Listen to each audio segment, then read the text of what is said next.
Now, if you are a photography enthusiast, now if you're new to content creating and you're looking for a camera, I might have a solution for you. This is the Fujifilm X-S10. Let's roll the intro.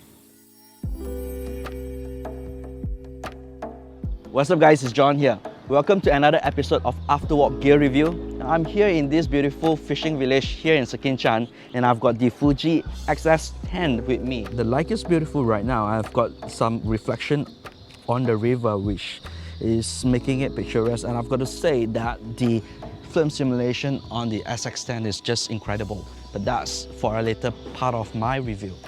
Now, I'm fairly new to the Fujifilm ecosystem, and I've reviewed the Fuji X-T4 and the X100V, which is on my YouTube channel.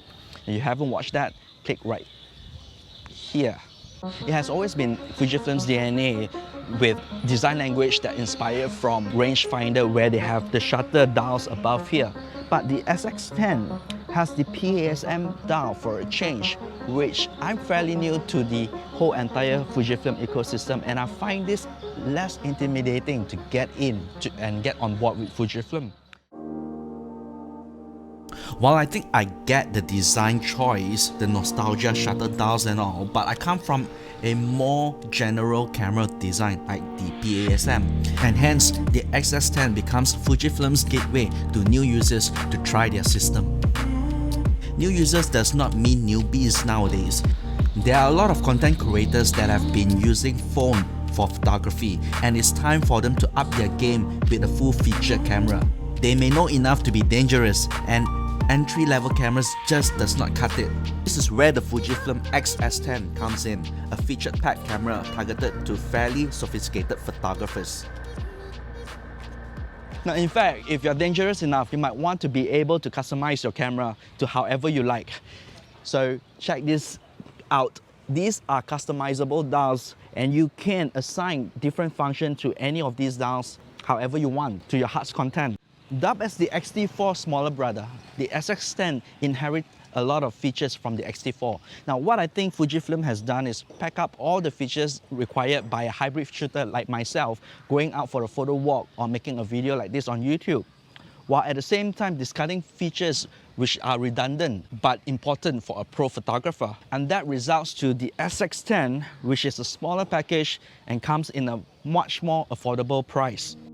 The Fujifilm X-S10 features 26.1 megapixel BSI X-Trans CMOS sensor, same as the X-T4, 6 top IPs, Face Eye autofocus, tracking autofocus, 20 frames per second on electronic shutter, 8 frames per second on mechanical shutter, and 2.36 OLED electronic viewfinder. What's different between the X-T4 and the X-S10 are some of the pro features. Now, if you ask me, if it is without those pro features, you will still be able to make that photograph that you could ever think of. So what if the shutter takes less photograph in a second, or you have a lower res on an electronic viewfinder? The X-S10 has a similar articulating LCD with a slightly lower resolution. It is a single memory card slot versus a dual card slot on the X-T4 and a slightly shorter battery capacity. Now, the pro level features are for pro photographer who does wedding that requires dual card slots. The pro level features are for adventure photographers that needs the weather seal. And for everyday photographer, these missing features would save a couple of hundreds and thousands of dollars so that you could purchase another lens. Now, you can't talk about Fujifilm cameras without talking about their film simulation, and the X-S10 doesn't disappoint. I'm using classic NEC right now for this particular part of the video, and the X-S10 inherits all film simulation from the elder brother, the X-T4, which is great, which goes well with their mantra, #SOOC, straight out of camera. In fact, this whole entire photo walk today, I'm shooting in JPEG, and I'm planning to just upload the photos to Instagram when I transfer the files out of the Fujifilm. Here are all the same frame photograph with all the available film simulation for the X-S10. And have I said that the classic NEC is my personal favorite? Now, these are straight out of camera photos, but if you would want to, you could photograph in RAW and able to import into Lightroom to select the film presets later during the post-processing. Although, one thing that I don't understand is that, unlike the X-T4, I'm missing some of the film simulation that's available in the camera.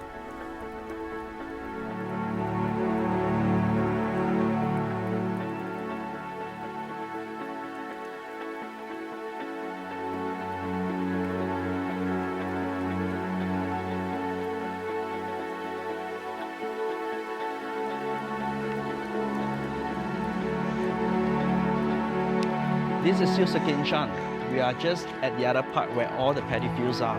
It's harvest season right now, and it's pretty empty, bare, except for this plot over here, which I make it as my background. It's pretty. Let's discuss about the video capability of the Fujifilm X-S10. So right now, I'm shooting with 4K at 24 frames per second with classic NAC film simulation baked in.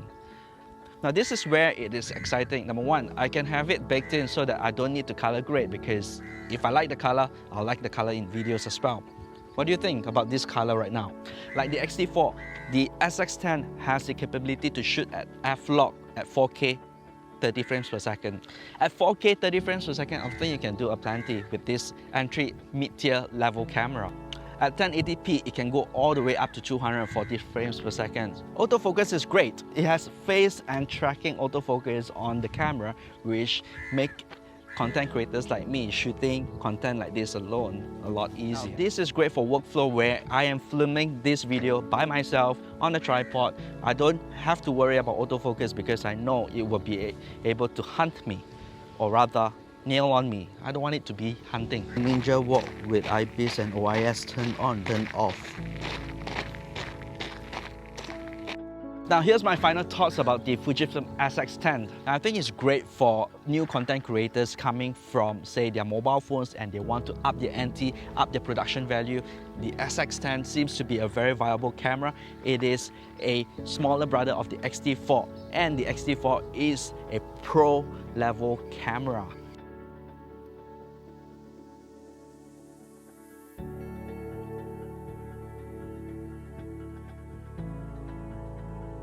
Well, I hope you guys enjoyed this episode of the After Walk Gear Review here in Sekinchan and enjoyed the view. You got the paddy fields and earlier at the fishing village. If you do like this video, do click on the like button, and if you're new to the channel, do subscribe, and I'll see you guys on the next one.